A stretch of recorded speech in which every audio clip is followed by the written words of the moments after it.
하나님께서 우리에게 주시는 말씀은 고린도전서 5장 1절부터 8절까지 말씀입니다.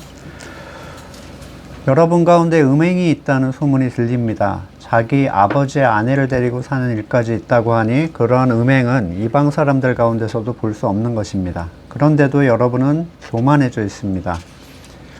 오히려 여러분은 그러한 현상을 통탄하고 그러한 일을 저지른 자를 여러분 가운데서 제거했어야 하지 않았겠습니까? 나로 말하면 비록 몸으로는 떠나 있으나 영으로는 함께 있습니다. 마치 여러분과 함께 있듯이 그러한 일을 저지른 자를 이미 심판하였습니다. 주 예수 이름으로 여러분이 모여 있을 때 나의 영이 우리 주 예수의 권능과 더불어 여러분과 함께 있으니 여러분은 그러한 자를 당장 사탄에게 넘겨주어서 그 육체는 망하게 하고 그의 영은 주님의 날에 구원을 얻게 해야 할 것입니다. 여러분이 자랑하는 것은 좋지 않습니다. 여러분은 적은 누룩이 온 반죽을 부풀게 한다는 것을 알지 못합니까? 여러분은 새 반죽이 되기 위해서 묵은 누룩을 깨끗이 치우십시오. 사실 여러분은 누룩이 들지 않은 사람들입니다. 우리들의 유월절 양이신 그리스도께서 희생되셨습니다. 그러므로 묵은 누룩, 곧 악의와 악독이라는 누룩을 넣은 빵으로 절기를 지키지 말고 성실과 진실을 누룩으로 삼아 누룩 없이 빚은 빵으로 지킵시다. 아멘. 5장부터 바울은 파당을 나누는 그 문제를 벗어나서 다음 문제를 거론하기 시작합니다.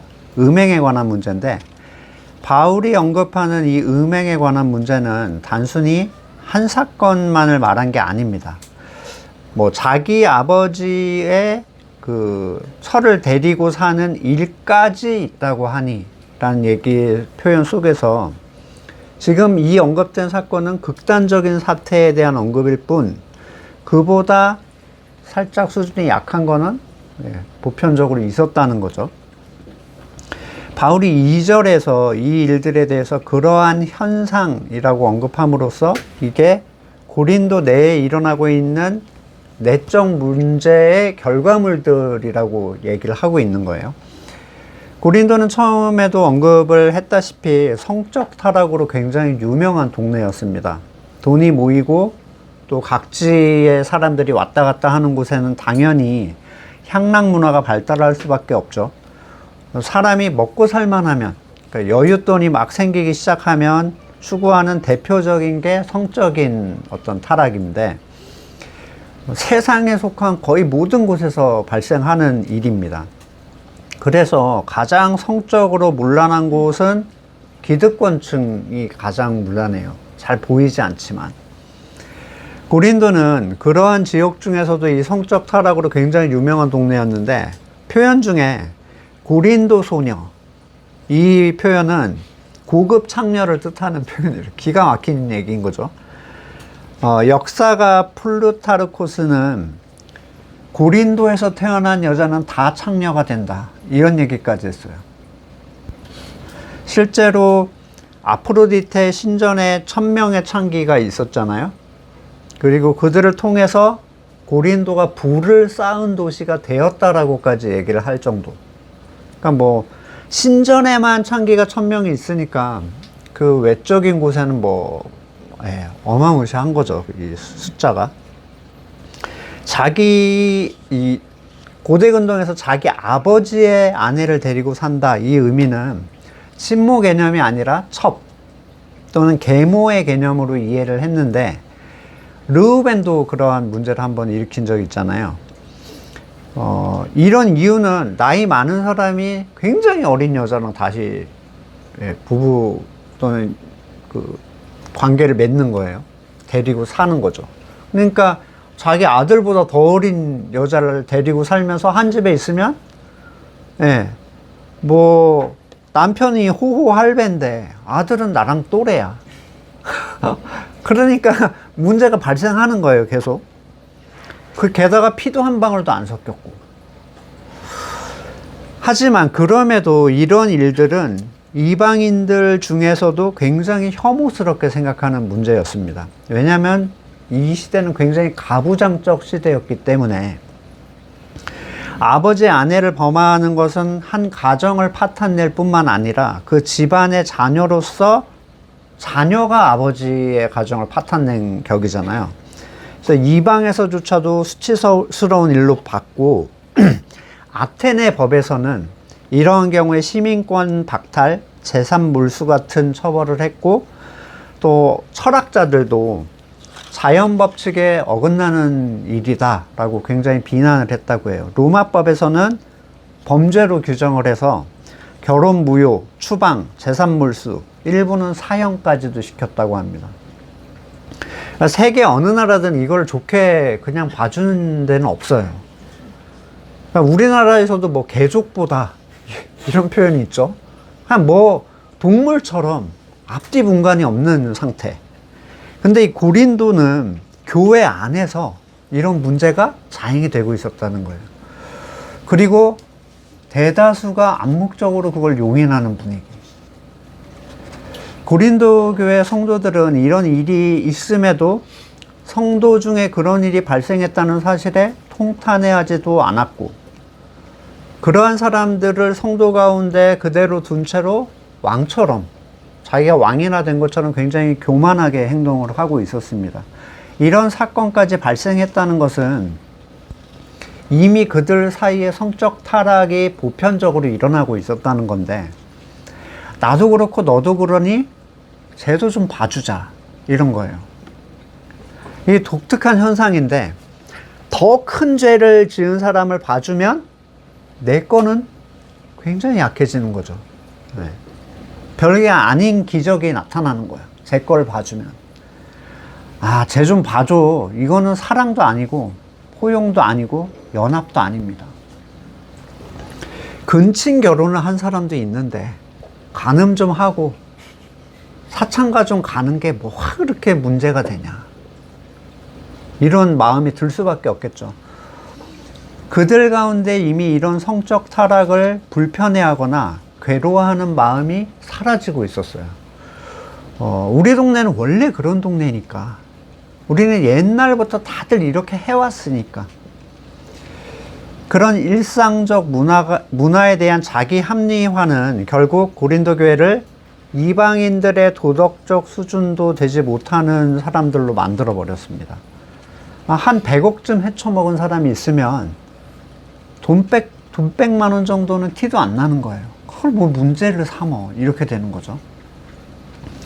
심각한 문제는 그런 죄가 교회 내에서 발생했다는 것보다 모두가 그걸 용인하고 있었다는 거예요. 앞에서 언급했던 교회의 분열 문제는 세상 사람들은 잘 인식을 못 하잖아요. 이게 죄인지 뭔지. 근데 이 음행에 관한 문제는 세상조차도 심각하게 보는 문제였는데 교회에서 그걸 용인하고 있었다는 것. 이게 굉장히 큰 문제였다는 거예요. 그러면 우리는 뭐 아무 죄도 짓지 않고 완벽해야 교회 안에 머물러 있을 수 있는가? 조금만 죄를 지으면 제거당해야 되는가? 전혀 그 얘기가 아니죠. 성도가 죄를 용서받을 수 있는 죄가 있고 아닌 죄가 있어요. 요한일서 5장 16절에 누구든지 어떤 교우가 죄 짓는 것을 볼 때 그것이 죽음에 이르게 하는 죄가 아니면 하나님께 간구하십시오. 그리하면 하나님은 죽을 죄는 짓지 않은 그 사람들에게 생명을 주실 것입니다. 죽을 죄가 있습니다. 이 죄를 두고 간구하라는 말이 아닙니다. 불의한 것은 모두 죄입니다. 그러나 죽음에 이르지 않는 죄도 있다, 이렇게 얘기합니다. 성도가 옛사람의 연약함으로 인해 발생하는 죄의 결과물은 필연적으로 나타날 수밖에 없죠. 로마서 7장 22절, 나는 속사람으로 하나님의 법을 즐거워하나 내 지체에 다른 법이 있어 마음의 법과 맞서 싸워서 내 지체에 있는 죄의 법에 나를 포로로 만드는 것을 본다. 바울도 나타나는 일인 거예요. 나는 비참한 사람입니다. 누가 이 죽음의 몸에서 나를 건져주겠습니까? 그러나 이러한 죄들, 이 옛사람의 연약함으로 나타나는 죄들은 그리스도의 의에 의해서 덮여지는 것들이에요. 그러니까 결코 정죄함이 없다는 그 선언에 적용이 되는 죄들. 반면 같은 일을 저질렀어도 그러한 일들의 잘못이 정당화가 되고 공공연히 그 일을 교회 내에서 행하는 것은 완전 다른 문제입니다. 자신의 죄가 잘못으로 여겨지면 그는 자신이 추구했던 가치를 후회하고 애통해하고 그리스도의 은혜를 간구하는 게 정상이죠. 반면에 자기가 하는 일에 죄책이 없으면 그는 그 죄를 가지고 하나님 앞에 나가려고 합니다. 완전 다른 얘기가 되는 거예요. 다윗은 밧세바를 범하고 임신시키고 그걸 덮으려고 타인의 손을 빌어서 우리아를 청부 살해를 했고요. 전쟁으로 그걸 덮었죠. 근데 그때까지 죄책이 없었어요. 찔림이 전혀 없었어요. 아무렇지도 않게 제사를 드리고 하나님의 성전을 드나들었던 사람이죠. 선지자 갓이 그를 책망하기 전까지 그는 그러한 일이 왕으로서 누릴 수 있는 당연한 권리라고 생각을 했던 것 같아요. 왕이 원래 그렇게 하는 거잖아. 네. 죄를 죄로 여기는 사람만 은혜를 누릴 수가 있습니다. 은혜의 가치. 그러한 죄된 행위를 문제의식 없이 교회로 가지고 들어오는, 그러니까 이런 거예요. 세상이 비난하는 죄가 교회에 계속 드러나고 있다는, 지금 막 세상이 욕하잖아요, 교회. 횡령하고 뭐 난리도 아니잖아요. 이건 엄청 심각한 거예요, 사실은. 이런 사람들에 대해서 너희 스스로가 문제의식을 느끼지도 못하고 그걸 제거했어야 되는데 책망을 하는 거예요. 그런데 그들은 아마도 나는 저 정도는 아니야 이렇게 생각하고 그를 내버려 둔 거예요. 그러니까 자기의 방패막이 정도가 되지 않았을까 싶어요. 죄도 있는데. 네. 누가복음 18장 11절, 바리새파 사람은 서서 혼잣말로 이렇게 기도했다. 하나님 감사합니다. 나는 남의 것을 빼앗는 자나 불의한 자, 가늠하는 자와 같은 다른 사람들과 같지 않으며 더구나 이 세리와는 같지 않습니다. 일해에 2번 금식하고 내 모든 소득의 11조를 바칩니다. 하나님 앞에서는 세리나 바리새인이나 죄가 다르지 않아요. 그냥 죄야, 죄. 근데 그들의 태도는 완전 달랐죠. 한쪽의 죄를 가지고 자기가 비교 우위에 있다라고 얘기해요. 그러니까 둘 다 오답인데 쟤보다는 나는 좀 더 정답에 가까워. 이런 거예요. 난 저 정도는 아니다. 이건 지독한 교만의 한 표현이에요. 이 조금 더 낫다고 여기는 게 스스로가 만들어낸 가치라고 생각을 하는 거죠. 또한 그들은 자기보다 더 큰 죄를 지은 사람을 사랑이라는 이름으로 내버려 둠으로써 자기의 의를 쌓았어요. 가끔은 하나님은 사랑이시다 이 표현이나 또는 인류를 위한 주님의 희생, 사랑에 대한 완전히 오해하는 경우들이 있는데, 이런 것은 인본주의적 가치로 보면 모든 사람을 우리가 사랑해야 되고 약자를 보호하는 게 무슨 신앙의 정점인 것처럼 이해되곤 합니다. 그래서 세상도 추구하는 어떤 빈민구제, 보편적 빈민구제 또는 범법자를 용서하고 허용하는 것, 이런 것이 하나님의 사랑을 흘려보내는 것이라고 여기는 경우가 있어요. 그래서 어거지로 막 용서하고 막 힘들어하고 막 이러는 분들 봤죠. 완전한 오해고 궤변이고 지독한 자기의입니다. 거룩하지 못함이라는 거, 그건 하나님께 절대로 받아들여지지 않는 거예요. 그리고 이 거룩은 오직 그리스도의 의를 입은 믿는 사람들에게만 주어지는 가치예요. 근데 교회 안에 그러한 거룩을 깨고 당당하게 자신의 부정함에 대해서 문제의식조차 가지지 못한 사람들을 받아들이는 것, 그대로 받아들이는 것을 포용, 사랑이라는 이름을 달고 있으니 지금 건물교회처럼 아무나 들어오라는 거예요. 아무나. 그리고 들어오면 문제가 발생하면 뭐라고 하죠? 교회는 원래 이런 곳이다. 죄인이 모이는 곳이다. 너무 말도 안 되는 얘기잖아요. 교회는 어떤 죄인이 모이는 곳이냐면 자기의 주권 자체가 죄였음을 인정하는 죄인들이 모이는 곳이에요. 온갖 범법자들이 모이는 곳이 아니라고요.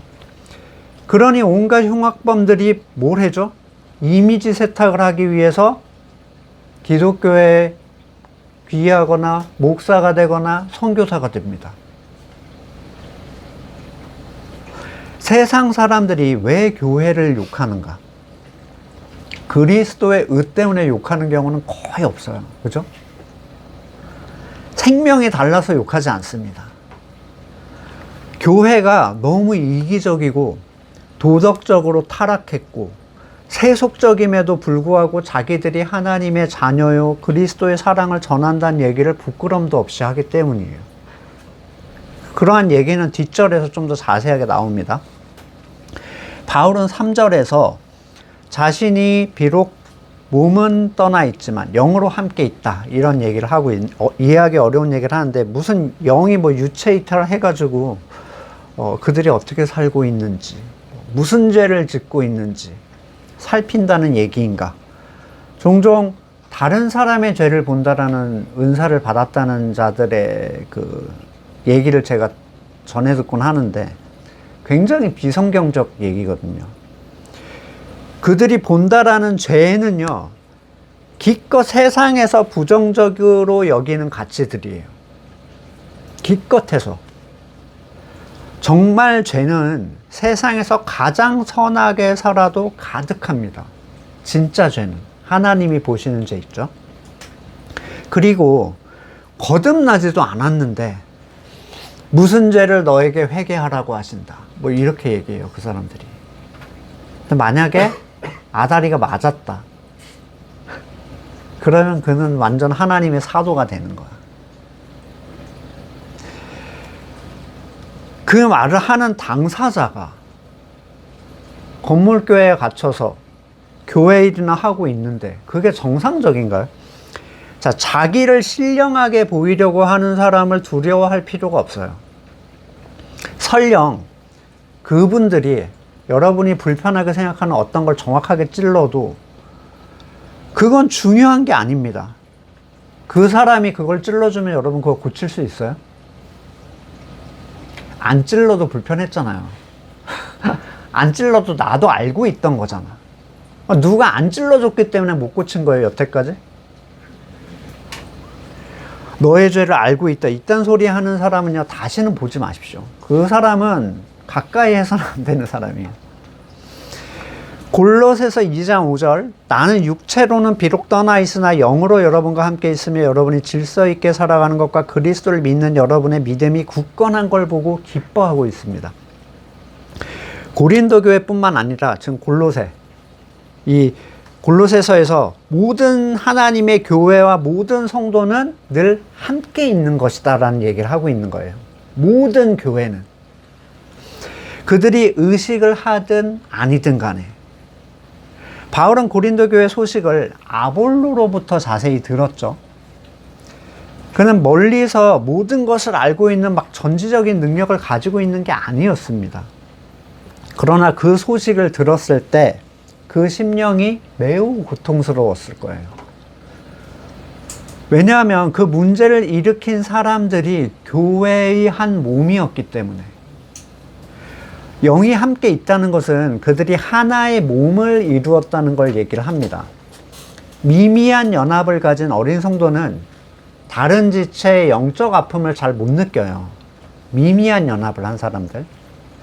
그러나 깊이 연합된 사람들은 다른 성도의 아픔, 그러니까 이런 아픔은 뭐 개인적 영역의 사적 아픔 말고 교회로부터 분리가 될 수 있는 수준의 그 문제들 있잖아요.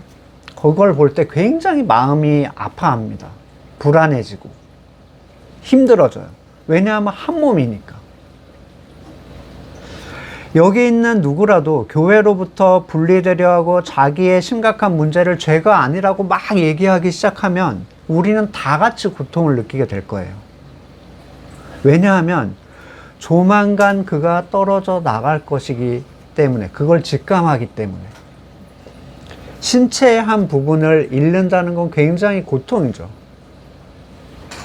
바울은 마치 그들과 함께 있듯이 그 일을 저지른 자를 이미 심판했다 이렇게 얘기하는데, 그 일을 저지른 자를 심판했다는 의미는 그 죄 있음을 머리가 선언을 했다는 얘기고 그에 동일한 지체로서 동일하게 대한다는 거예요. 머리와 동일하게. 이 죄가 단순히 옛사람의 습성을 따른 나약함의 결과물이 아니라 대놓고 그걸 즐기면서 정당화하려는 것, 그걸 인지조차 못하는 상태임을 분명하게 하는데, 바울도 옛사람으로 인한 어려움을 이해하지 못하는 바가 아니죠. 나는 공고한 사람이라고 계속 얘기했으니까. 그러나 그 죄를 죄로 인지하지도 못하고 죄로 받아들이지도 못하는 사람은 반드시 교회에서 제거해야 돼요. 4절을 보십시오. 우리 주 예수의 이름으로 여러분이 모여 있을 때, 이때는 어떤 모임이냐면 뭐 야유회가 아니라 체육대회가 아니라 함께 말씀을 나누며 공동체의 교제를 갖는 시간이 지금 우리 같이 모인 거예요. 이 목적을 가지고. 그때 바울의 영도 그들과 함께 있어요. 왜냐하면 두세 사람이 모인 곳의 머리는 항상 그리스도니까요. 네. 성도는 모두 지체고 모두 교회인 거예요. 하나인 거죠. 한 머리를 가진 존재들. 다른 곳에서 모이는 우리가 알지 못하는 어떤 교회도 두세 사람의 이 주님의 이름으로 모일 때 우리는 모두 하나인 거예요. 우리는 주님께서 이 지체들을 어떻게 사용하실지 모르지만 머리의 능력을 따라 그 지체는 모두 하나의 목적을 수행하게 되어 있습니다. 따라서 그들에게는 분열이라는 건 있을 수 없어요. 머리가 하나라면. 일치된 마음이 있습니다. 바울은 자신과 동일한 지체로서 고린도 성도들도 그러한 자를 사탄에게 넘겨줘서 육체는 망하게 하고 영은 주님의 날에 구원을 받게 해야 한다, 이렇게 말하는데, 표현 자체에서 드러나듯 넘겨준다, 이거는 교회 밖으로 내보내는 거예요. 교회 안은 어떻게 손도 못 대죠. 그러니까 넘겨준다는 건 손을 댈 수 있게 해버리는 거예요. 아니, 더 보호하고 감싸줘야지. 넘겨주면 어떡해? 왜냐하면 그가 죄를 인정하지 않으니까. 한마디로 책망이 먹히지 않는 상태. 그러한 사람은 출교를 통해서 교회 밖으로 내보내야 되는데, 교회 밖으로 출교당하면 그 성도에게 어떤 일이 일어나는가? 그게 왜 육체가 망하는 일인가? 먼저 성도의 육체는 뭐죠? 앞에서 바울은 고린도 성도들에게 육신에 속한 자들이라는 표현을 썼잖아요. 육신에 속한 자들은 옛사람의 습성을 따라서 사는 사람들이에요. 거듭났는데도 옛사람의 습성을 따라서 맨날 살아가서 거의 똑같이 살아요. 이 옛사람은 성도에게 계속 존재하고 있지만 점점 그리스도의 이 진 안에 머무르는 존재에게는 제거가 되어지는 영역이에요. 너무 막 두려워하실 필요 없어요. 나 옛사람이 있는데 괜찮아요. 교회 안에 있으면. 로마서 6장 12절, 그러므로 여러분은 죄가 여러분의 죽을 몸을 지배하지 못하게 해서 여러분이 몸의 정욕에 굴복하는 일이 없도록 하십시오. 그러니까 여러분, 이거 행위에 대한 얘기를 하는 게 아닙니다. 주권에 대한 얘기를 하는 거예요. 그러므로 여러분은 여러분의 지체를 죄에 내맡겨서 불의의 연장이 되게 하지 마십시오. 오히려 여러분은 죽은 사람들 가운데 살아난 사람답게 여러분을 하나님께 바치고 여러분 지체를 의의 연장으로 하나님께 바치십시오.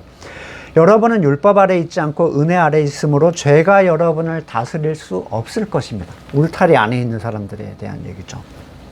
네. 쉽게 말하면 그리스도의 교회 안에 있는 존재는 옛사람의 강력한 힘으로부터 지배를 당하지 않아요. 그가 온전한 복음 안에서 끊임없이 한 말씀으로 하나가 되어져 가면 머리의 능력이 점점 그를 그리스도화 시켜갑니다. 로마서 8장 9절, 그러나 하나님의 영이 여러분 안에 살아계시면 여러분은 육신 안에 있지 않고 성령 안에 있습니다. 누구든지 그리스도의 영이 없으면 그리스도의 사람이 아닙니다. 또한 그리스도께서 여러분 안에 살아계시면 여러분의 몸은 죄 때문에 죽은 것이지만 영은 의 때문에 생명을 얻습니다. 이게 아까 그 본문하고 동일한 얘기인데, 예수를 죽은 사람들 가운데서 살리신 분의 영이 여러분 안에 살아계시면 그리스도를 죽은 사람들 가운데서 살리신 분께서 여러분 안에 계신 자기의 영으로 여러분의 죽을 몸도 살릴 것이다. 이게 뭐 죽은 후에 살아난다는 얘기가 아니라 성도의 삶에서 나타난다는 얘기인데, 살아있는 동안에 그분의 능력을 누릴 수 없으면 무슨 즐거움으로 이 세상을 살겠어요. 고린도후서 3장 18절, 우리는 모두 너울을 벗어버리고 주님의 영광을 바라봅니다. 이렇게 해서 우리는 주님과 같은 모습으로 변화하여 점점 더 큰 영광에 이르게 됩니다. 이것은 영이신 주님께서 하시는 일입니다. 예를 들면 그리스도 안에 있는 성도가 회복된다는 일은 교회 안에 있는 사람들이 면역이 점점 좋아져서 점점 건강해져 가는 걸 얘기를 합니다. 교회 안에 단단히 있다면 급할 건 없어요. 그러면 교회만 잘 나오면 되겠네? 이렇게 생각하시죠? 자, 자기 부인이 없으면 연합이 안 됩니다. 교회를 잘 나온다는 것 자체가 엄청난 걸 요구하고 있는 거예요, 사실은. 교회 안에 있기를 소망하는 사람들은 자기를 계속 깨끗하게 해요.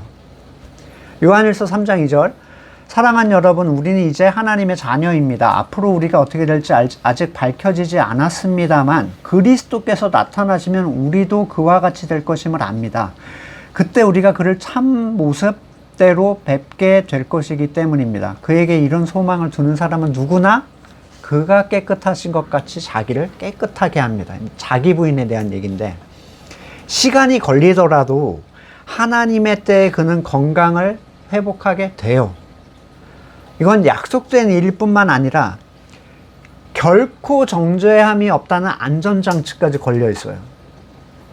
자, 근데 출교를 당한다는 건요, 그가 더 이상 교회가 아닌 존재가 된다는 얘기예요. 그리스도로, 그러니까 그 머리로부터 떨어지고 모든 성도로부터 떨어지는 것. 그러면 어떤 현상이 일어나나요? 마치 물가에 심긴 나무가 뿌리채 뽑혀서 바닥에 던져지면 가지고 있는 생명으로 어느 정도 버티죠. 당장 죽는 게 아닙니다. 근데 서서히 죽어가기 시작해요. 서서히. 그 남아있는 생명으로 한시적으로 버티는 거예요, 이제. 출교를 당한다는 건 그런 거라는 거예요. 그 옛사람의 습성을 제어하던 머리의 능력을 이제는 누릴 수가 없습니다. 면역이 급격하게 떨어지면서 자기의 옛사람의 습성대로 폭주하기 시작해요. 다윗은 하나님의 손길이 떠나자 막 미친 듯이 폭주했죠. 스스로의 죄를 인지하지 못하고 육신의 정욕을 위해서 달려가기 시작합니다. 근데 문제는 그에게 아직 하나님의 영이 남아있을 거 아니에요. 그 영이 정말 거듭났던 사람들, 이 사람들은 결코 이 교회 밖의 삶에 쉽게 적응을 못해요. 다윗은 아무 생각 없이 막 폭주했잖아요. 근데 정말 거듭났던 사람은, 십자가의 은혜를 맛봤던 사람은 다윗이 폭주했던 것과 달리 하나님 안에서 누리는 가치를 알고 있어요. 자신이 제어한 것이 아니라 하나님이 제어해 주셨다는 걸 그때부터 발견하기를 시작하는 거죠. 몸은 미친 듯이 옛사람의 습성대로 살고 있지만 그에게는 어떤 평안도 없습니다. 심지어 이성으로는 나는 이게 즐겁다, 나는 이게 편하다 생각할 수 있어요. 근데 그의 심령은 그게 즐겁지 않고 평안하지 않아요. 굉장히 이해하기 어려운 현상인 거예요. 나는 편한데 편하지 않아. 영이 죽어가고 있기 때문인데, 물론 이건 진짜 거듭난 사람에게만 해당되는 사건이에요. 때로 이렇게 쫓겨나간 사람 중에 굉장히 즐겁게 살아가는 사람도 있습니다. 영이 없으니까. 예. 욥기 36장 15절, 그러나 사람이 받는 고통은 하나님이 사람을 가르치시는 기회이기도 합니다. 사람이 고통받을 때 하나님은 그 사람의 귀를 열어서 경고를 듣게 하십니다. 징계, 이 치리는 회개를 위한 사랑이죠. 그에게 발생하는 더 심각한 문제는 이제 그는 결코 정죄함이 없다는 그 영역 밖으로 나가게 된 거예요. 모든 것이 그에게 정죄가 됩니다. 로마서 8장 1절에 그러므로 예수 그리스도 안에 있는 자에게는 결코 정죄함이 없다. 근데 교회 밖으로 나가면 정죄함 뿐이에요. 이제부터는 뭘 해도 그에게 구원은 보장되지 않는다는 거예요. 교회 밖에도 구원이 있고 그리스도와 떨어져도 구원이 된다는 항구연구, 이런 본문의 정면으로 반박하는 거죠. 그리고 완전히 떨어지게 되면 뭐라고 하냐면 그는 원래 구원받지 않은 자였다라는 책임 없는 결론으로 마무리를 지어버립니다. 전혀 그렇지 않아요. 그렇다면 그에게 내려지는 일은 징계가 아니라 축출이죠. 그냥 돌아오기를 바라고 사랑으로 행할 이유도 없어요. 어차피 돌아올 사람은 돌아올 거니까. 모든 출교자들이 다 돌아왔는가? 아닙니다. 교회 밖에는 구원이 없어요. 뿌리가 뽑힌 채 던져진 거라고요, 밖으로. 성령은 교회 밖에서 일하시는 분이 아닙니다. 출교하면 다른 교회 가면 되지. 미련한 소리인데, 바울은 아까 자신은 몸이 떨어져 있어도 영은 함께 있다, 이런 얘기를 했죠. 출교당한 존재는 아무리 자기 과거를 숨겨도 결코 그 어떤 교회에도 제대로 적응할 수가 없어요. 교회는 하나이기 때문에. 그럼 죄를 회개하고 거기서 적응하면 되지 않냐? 삶을 바꾸고 들어가면 되지 않냐? 안 됩니다. 자신이 피해를 끼쳤던 자들에게 용서를 구하고 받아들여져야 돼요. 그래서 우리한테 계속 용서해줘라 그 얘기를 하시잖아요. 자신이 여전히 교회임을 밝혀줘야 됩니다. 그것이 하나의 교회이기 때문이에요. 성도는 다른 곳에 가서 다른 성도 속일 수 있겠죠. 하지만 머리 대신 그리스도를 속일 수는 없어요. 어느 교회든 머리는 하나이기 때문에 이 출교라는 것은 거듭난 사람에게 엄청난 고통을 그의 속사람에게 끼치는 거예요. 혼이 나갈 정도로. 네. 그 육신이 망신창이가 되면 마치 탕자가 죽게 되었을 때, 굶주려 죽게 되었을 때야 집으로 돌아갈 생각을 했듯이 그런 생각을 할 수 있게 되고, 반대로 아니면 완전히 옛사람에게 먹혀서 돌아오지 못할 수도 있어요. 돌아오지 못하는 경우 그가 받는 죄는 상상을 초월하죠. 히브리서 6장 4절 한번 빛을 받아 하늘의 은사를 맛보고 성령을 나누어 받고 교회가 되었던 사람, 하나님의 선한 말씀과 장차 우리 세상의 권능을 맛본 사람들이 타락하면 그들을 새롭게 해서 회개에 이르게 할 수 없습니다. 그러니까 이 완전 끊어진 상태를 얘기하는 거예요. 그런 사람들이야말로 하나님의 아들을 다시금 십자가에 못 박고 욕되게 하는 것이기 때문입니다. 두 번째 예수는 없습니다. 그들을 구원할. 단 한 번의 이 사건이죠. 근데 항구연구라는 얘기는 말이 안 돼요. 로마서 11장 20절 옳습니다. 그 가지들이 잘린 것은 믿지 않은 탓이고 그대가 자리에 붙어있는 것은 믿었기 때문입니다. 그러니 교만한 마음을 품지 말고 두려워하십시오. 왜 두려워해요? 항구연구라면. 하나님께서 본래 가지를 아끼지 않았으니 젖붙은 가지도 아끼지 않으실 것이기 때문에, 그러므로 하나님의 인자하심과 준엄하심을 생각해 보십시오. 하나님은 넘어진 사람에게는 준엄하십니다. 그러나 그대가 하나님의 인자하심에 머물러 있으면 그대를 인자하게 대하실 것입니다. 항구연구는요, 이 출교, 징계 또는 참된 성도, 교회의 순수함, 거룩함 이런 거고 뭐고 그냥 디범벅을 만들어 버려요. 창세기의 첫 번째 속임이죠. 너희가 결코 죽지 아니하리라. 그걸 두 번을 왜 당합니까? 하나님이 죽는다고 하셨는데. 그거 열심히 살라고 한 얘기야. 이렇게 얘기하잖아요. 열심히 하라고 겁준 거라고. 6절에 보시면 자랑하지 말아라 이렇게 얘기해요. 그들은 바리새인들처럼 교만한 마음을 품고 자신들이 믿음이 있는 양, 머리에 잘 붙어있는 양 여기고 있었는데 그들의 실제는 너무너무 위태했는데도요. 그리고 현재도 위태위태한데, 왜냐하면 그들에게 누룩이 여전히 남아있기 때문이다, 이렇게 얘기를 해요. 누룩은 아주 조금만 있으면 되죠. 아주 조금만 있으면 돼요. 아주 조금이 온덩이에 퍼집니다. 한번 발효가 되면 더 이상 새로운 효모를 넣을 필요가 없어요. 모든 걸 다 발효시킬 때까지는 기다리기만 하면 됩니다. 언젠간 다 발효가 되게 돼 있어. 마태복음 5장 29절, 네 오른눈이 너로 하여금 죄를 짓게 하면 빼서 내버려라. 신체 한 부분을 잃는 게 온몸을 지옥에 던져지는 것보다 낫다. 이 죄는 반드시 퍼집니다. 갈라디아서 5장 12절, 할례를 가지고 여러분 선동하는 사람은 차라리 그 자기 지체를 잘라버리는 것이 좋겠습니다.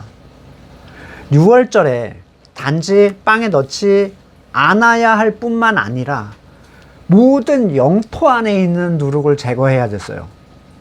출애굽기 13장 7절, 이래 동안 당신들은 누룩을 넣지 않은 빵을 먹어야 하며 당신들 영토 안에서 누룩을 넣은 빵이나 누룩이 보여서는 안 됩니다. 여기서 누룩이 말하는 건 확장력이에요. 모든 것에 퍼지는 확장력. 마태복음 13장 33절, 예수께서 비유로 그들에게 말씀하셨다. 하늘나라는 누룩과 같다. 어떤 여자가 그걸 가져다 가루 서말에 살짝 섞어 넣으니 마침내 온통 부풀어 올랐다. 천국의 복음도 확장력을 얘기를 하지만 사탄의 죄악도 확장력을 가지고 있어요. 사탄의 속임을 제어하려면 교회 공동체 안에서 한 말씀을 통한 자기 부인이 필수적입니다. 근데 교회 밖에서는 자기 부인이 안 돼요. 자기 부인은 머리의 능력을 통해서만 할 수 있는 거거든요. 교회 밖에서 그가 할 수 있는 건 교회로 돌아오는 거 말고는 할 수 있는 게 아무것도 없다는 거예요. 아무것도. 그러니까 최종 거의 징계죠. 이 출교라는 건. 반대로 사탄의 생각, 그러니까 옛사람의 선을 죄가 아니라고 주장하는 것들. 그것은 그 혼자의 문제가 아니라 주변에 계속 퍼져나가게 돼요. 왜 예전의 초대교회들은 이 전통이 다 어디 갔어요? 에베소 교회 이런데. 계시록의 7교회 다 어디 갔어요? 간판 내렸잖아, 다. 뭐, 다 죽여가지고 사라진 건가요? 다 전멸했는가? 결국에 여러분 이게 51%의 법칙이에요. 다수한테 먹히면 나머지는 그냥 서서히 그렇게 변해간다고요. 다. 더 많은 수가 더 적은 수를 누르게 돼 있습니다. 근데 이거는 들어오면 이 효소처럼 퍼져나가요. 계속. 만약에 교회가 숫자를 늘리려고 사람의 지혜를 사용해서 뭔가 득을 보려 하면 당장은 크는 것처럼 보이겠죠. 하지만 그 누룩에 모두가 먹히게 됩니다.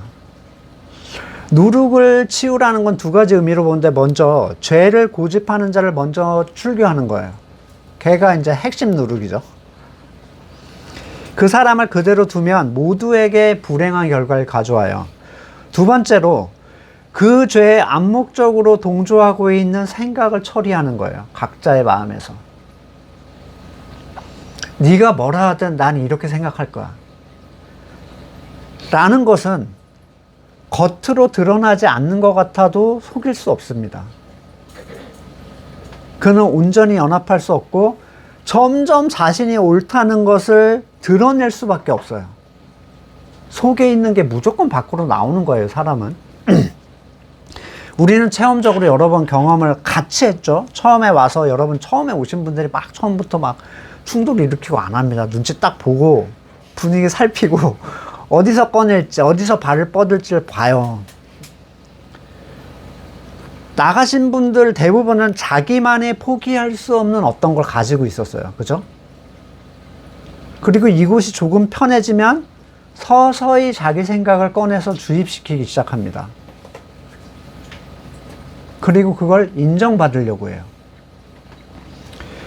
그리고 그렇게 드러난 문제로 인해서 걷잡을 수 없이 커진 충돌 때문에 결국에는 알아서 나가거나 내보냈어요. 그 생각의 누룩을 초기에 여러분이 제거하지 않으면, 모르죠. 이 안에도 뭐 가지고 계실 수도 있어요. 누군가. 요거는 요거는 언젠가 내가 살금살금 퍼뜨려야 되겠다. 이렇게. 근데 이 생각들은 언젠가 드러날 수밖에 없어요. 그리고 점점 퍼져나가는 거죠. 성도는 새 반죽으로서, 자신이 새 반죽으로서 스스로 누룩을 치워야 되는 존재인데, 여기에서는 옛 사람이 선으로 생각하는 것들이에요. 내가 옳다라고 여겼던 것들, 또는 지금도 주장하고 있는 것들, 그걸 가지고는 들어올 수 없다. 이게 성경이 하는 얘기죠. 유월절 양신 그리스도의 희생은 이걸 제거하고 하나가 되게 해주신 거거든요. 각자가 가지고 있는 선을 제거하고 하나님의 것만이 우리에게 선이다라는 걸 인정하게 하기 위한 희생이었다고요. 그렇다면 우리가 가지고 있는 게 그게 뭐라고 그렇게 붙잡고 있겠습니까? 바울은 너희는 누룩이 없는 자들이라고 이미 선언을 해줘요. 그들은 그리스도의 십자가 사건을 통해서 이미 새 것이 되었다라고 선언을 받았잖아요. 비록 그들에게 옛사람의 습성은 나타나고 있지만 그것은 치울 수 있는 것들, 다른 말로 부인될 수 있는 것들이에요. 그들이 아직 교회에 있는 한 희망은 항상 있어요. 8절.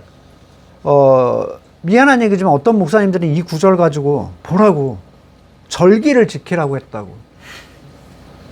그래서 부활절, 성탄절, 추수감사절을 지키는 그 구절로 본문으로 사용하기도 하는데 이건 너무 불쌍한 사람들이죠.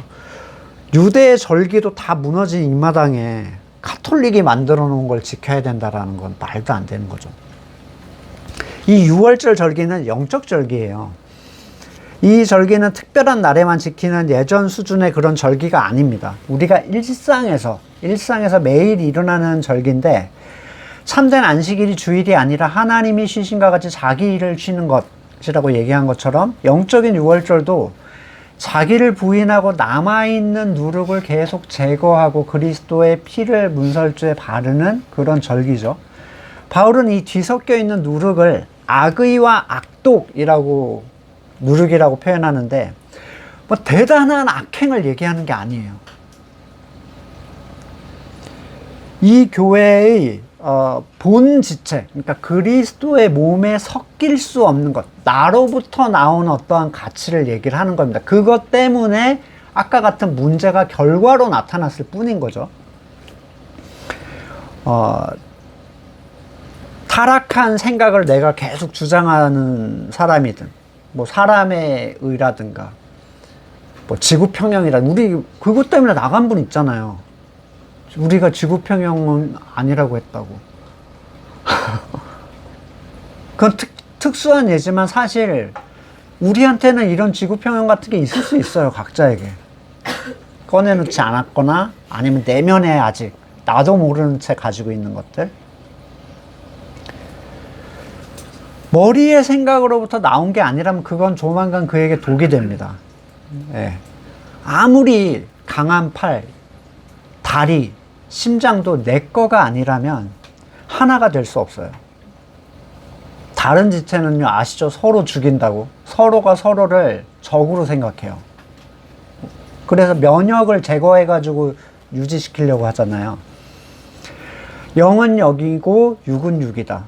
아무리 좋고 선한 생각도 절대로 교회 안으로 가지고 들어올 수가 없다는 거죠.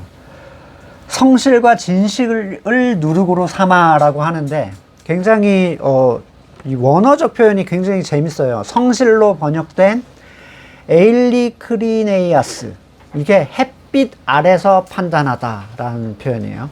그리고 진실로 번역된 알레데이아스도 감추지 않고 드러내다. 둘이 비슷하죠. 누룩인지 아닌지는 하나님 말씀 앞에서 판단이 돼야 되는 거예요. 히브리서 4장 12절 하나님의 말씀은 살아있고 힘이 있어 어떤 양날칼보다 더 날카롭습니다. 그래서 사람의 속을 꿰뚫어 혼과 영을 갈라내고 관절 골수를 갈라놓으며 마음에 품은 생각과 의도를 밝혀내는 게 하나님의 말씀이죠. 하나님 앞에서 아무 피조물도 숨겨진 것이 없고 모든 것이 그의 눈앞에 벌거숭이로 드러나 있습니다. 우리는 그의 앞에서 모든 걸 드러내놓아야 합니다.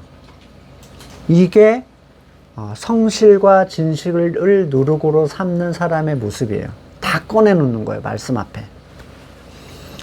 스스로 정직하게 꺼내놓지 않으면 그 누룩은 결국 그 안에서 확장력을 갖게 됩니다. 퍼져나가요. 자기 스스로 먼저 퍼져나가고 내 안에 꽉 차면 누군가한테 그걸 전달하기 시작해요. 내 걸 제거하는 것이 순전한 누룩을 누리는 유일한 방법입니다. 우리는 순전한 빵을 찾아서 따로 헤맬 필요가 없어요. 우리 자신이 순전한 빵이 되었기 때문에, 이미 순전하게 하셨기 때문에. 이런 이유에서 주님의 말씀, 이 본문과 굉장히 동일한데 마태복음 16장 24절 누구든지 나를 따라오려거든 자기를 부인하고 제 십자가를 지고 나를 따라오너라. 누구든지 교회로 머물러 있으려면, 누구든지 하나님의 진을 따라 같이 돌려면, 유월절이라는 이 용어, 원어, 패사흐, 재앙이 넘어가다, 이 뜻이에요. 넘어가는 거예요. 넘어가는 거. 모든 동물의 첫 태생을 다 죽이는 이 일을 피하는 것은 넘어가게 하는 방법밖에 없어요. 하나님이 우리를 보실 때 그분은 우리의 깨끗함이 아니라 그리스도의 피를 보시고 넘어가시는 거예요. 중요한 건 행위로 나를 얼마나 완전하게 바꾸느냐가 아닙니다. 내가 주장하는 것을 그분 앞에서 내가 부인하느냐의 문제예요. 고린도후서 5장 4절, 우리는 이 장막에 살면서 무거운 짐에 눌려 탄식하고 있습니다. 우리는 이 장막을 벗어버리기를 바라는 게 아니라 그 위에 덧입기를 바랍니다. 그리하여 죽을 것이 생명에게 삼켜지게 하려는 것입니다. 이런 일을 우리에게 이루어 주시고 보증으로 성령을 우리에게 주신 분은 하나님이십니다. 영적 안식일이 매일이듯이 영적 유월절도 성도의 매 순간의 삶입니다. 하나님의 재앙이 우리를 넘어가게 하는 유일한 그리스도의 보혈로 우리의 모든 영역이 덧입혀지기를 간절히 소망합니다. 말씀을 놓고 같이 잠깐 기도하겠습니다. 하나님의 살아있는 말씀의 빛 앞에 우리의 숨겨진 모든 누룩들이, 악의와 악독이 드러나기를 간절히 소망합니다.